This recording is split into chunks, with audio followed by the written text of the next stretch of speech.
Hello everyone, come back again with us with RAN project. In this video, we will talk about English clauses. Okay, let's go.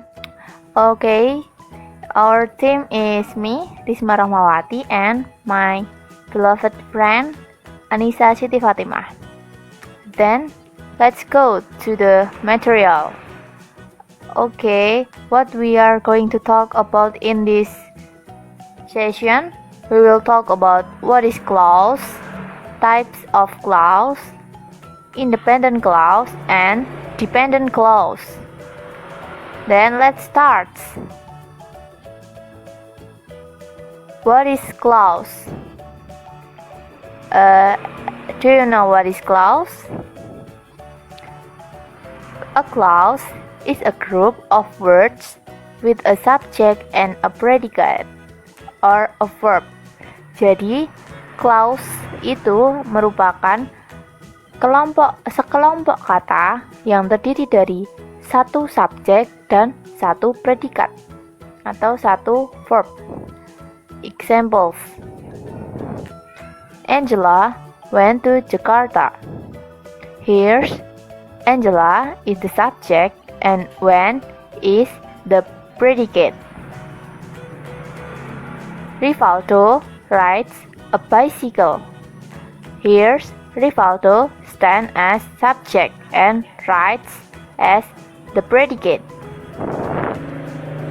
If Iris has a lot of money, here Iris is the subject and has stands as the predicate.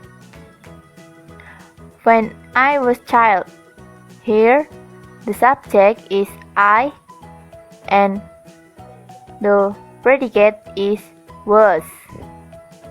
Okay, let's go to the next slide. Clause. A clause can be a complete sentence or an incomplete sentence.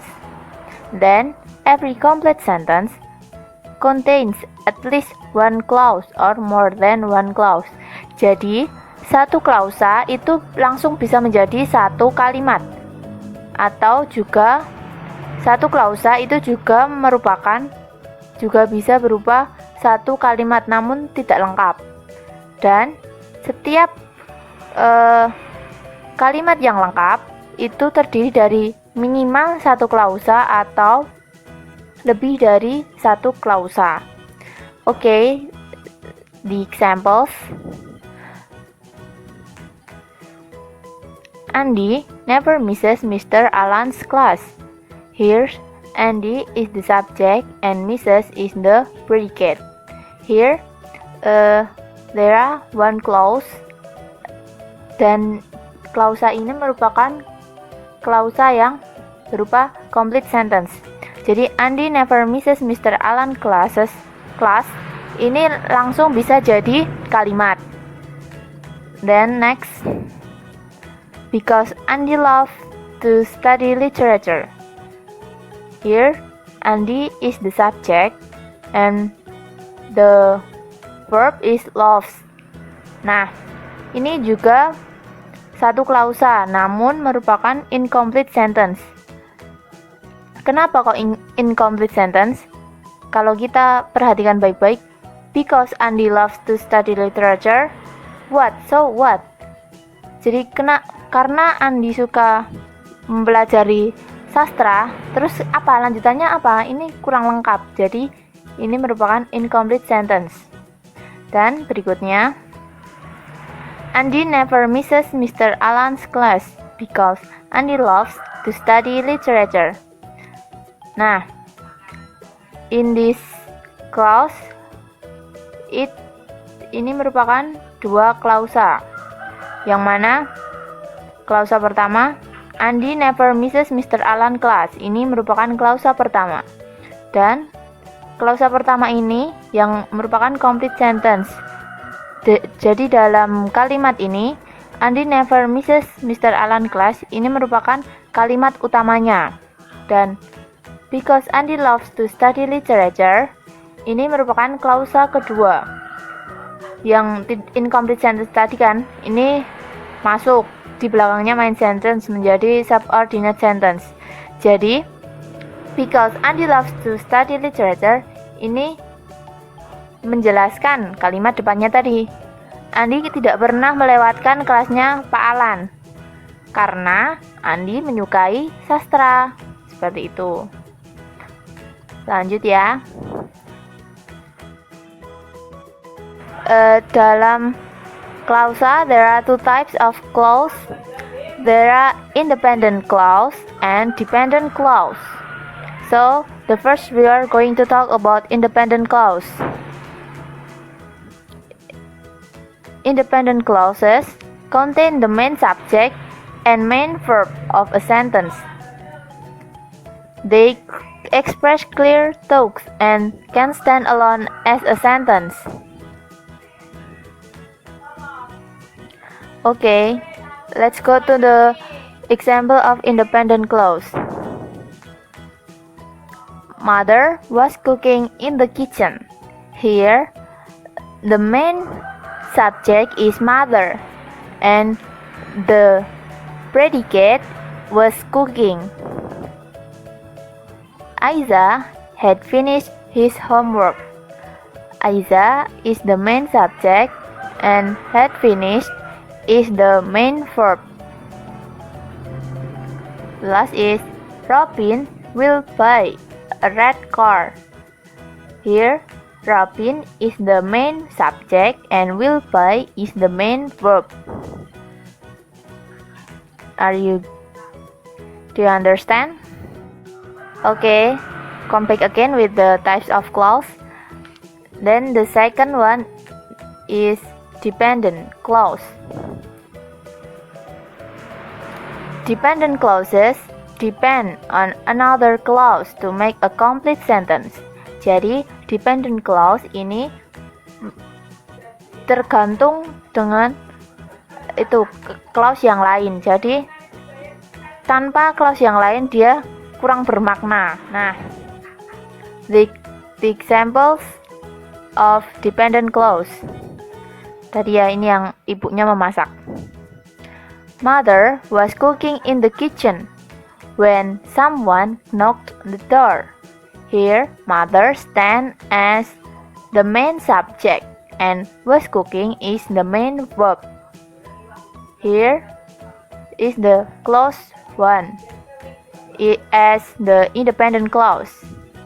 Lalu, when someone knock the door is the dependent clause. Jadi, when someone knock the door, kalau klausalnya cuma itu saja, kan masih membingungkan ya. Ketika seseorang mengetuk pintu, lalu apa?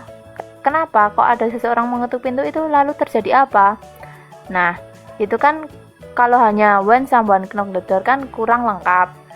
Jadi dia tergantung oleh clause yang lain di depannya. Kalau yang ini di depannya ya, tergantung dengan mother was cooking in the kitchen. Seperti itu. And the second is before Aiza went to bed, he had finished his homework. Aiza is the subject, when is the verb, and he subject had finished is the verb. In this sentence, before Aiza went to bed, ini merupakan clause pertama yang berubah dependent clause, dan he had finished his homework merupakan klausa kedua yang berdiri sebagai independent clause. Nah, kenapa kok bisa tahu ini dependent, ini independent?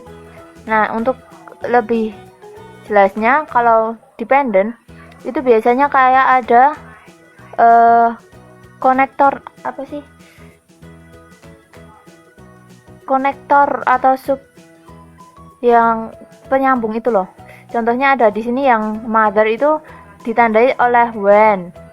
Nah, kalau yang di dependent ini ditandai yang di Aiza ini ditandai oleh before.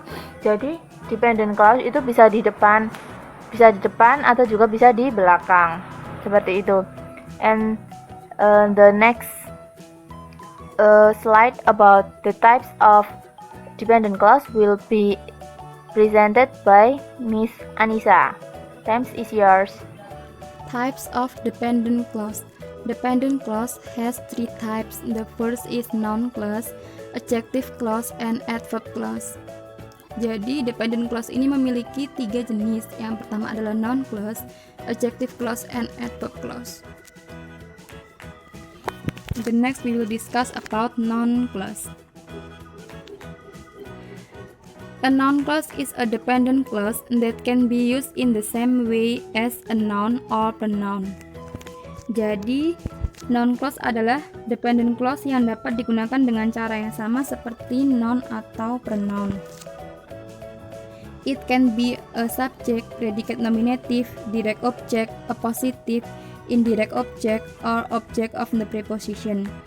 Jadi noun clause ini bisa menjadi subjek, predicate nominative, direct object, appositive, indirect object,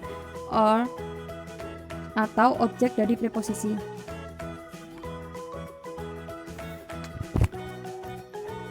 Some of the words that introduce noun clause are that, whither, who, why, whom, what, how, when, whoever, where, and whomever. Jadi beberapa kata yang dapat memperkenalkan noun clause adalah that, whither, who, why, whom, what, who, when, whoever, where, and whomever. Next. To check if the dependent clause is a noun clause, substitute the clause with the pronoun it on the proper form of the pronouns he or she. Jadi untuk mengecek apakah dependent clause ini merupakan noun clause, kita bisa mengganti klausa itu dengan kata ganti it atau kata ganti yang tepat dari he or she. For example, I know who said that. Who said that this is a noun clause, karena kita bisa mengganti klausa itu dengan kata ganti it. I know who said that bisa menjadi I know it. Jadi itu merupakan noun clause. The other example, whoever said it is wrong. Whoever said it is noun clause. Nah, kenapa noun clause? Karena kita bisa mengganti whoever said it dengan kata ganti yang tepat, yaitu he. He or she ya, tapi di sini saya menggunakan kata ganti he. Jadi, whoever said it is wrong bisa diganti dengan he is wrong.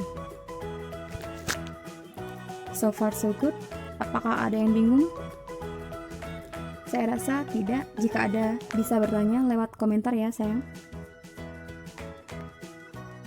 Saya lanjutkan dulu. Adjective clause. The adjective clause is a dependent clause that modifies a noun or a pronoun. Jadi adjective clause merupakan dependent clause yang mengubah kata benda atau noun atau juga pronoun. It will begin with a relative pronoun who, whose, whom, which, and that, or a subordinate conjunction when and where.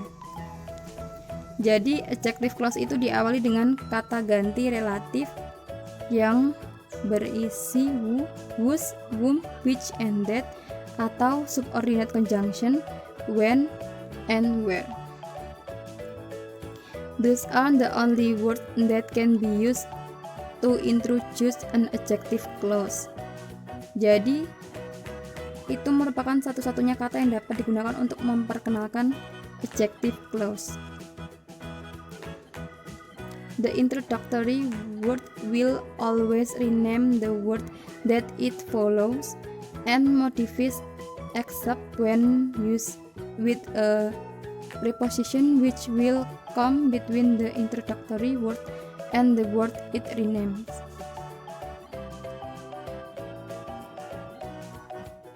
Jadi kata pengantar ini selalu mengganti nama kata yang diikuti dan mengubahnya, kecuali ketika digunakan dengan preposisi yang akan datang antara kata pengantar dan kata yang diganti.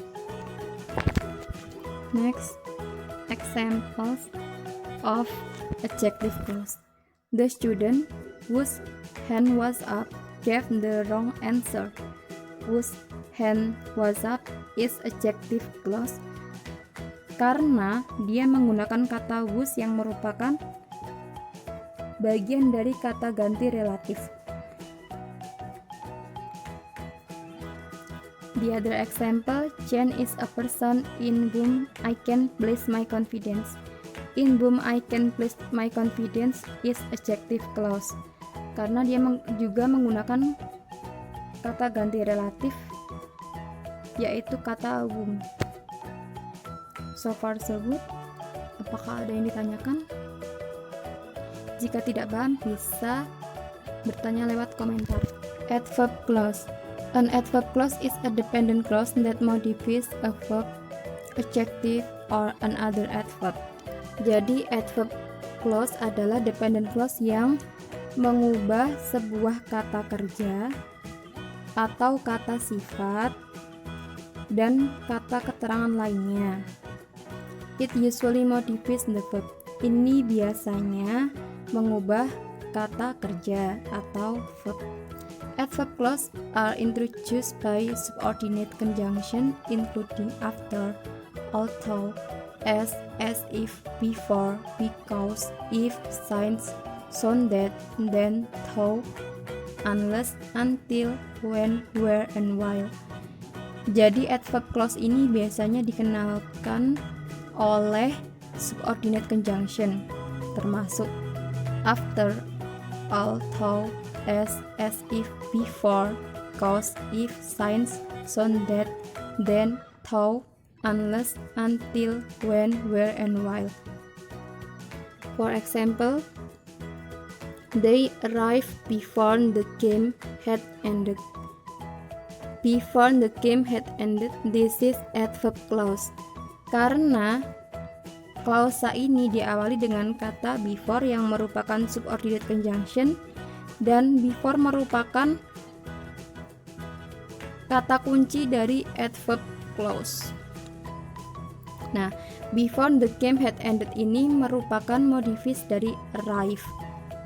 Jadi before the game had ended ini merupakan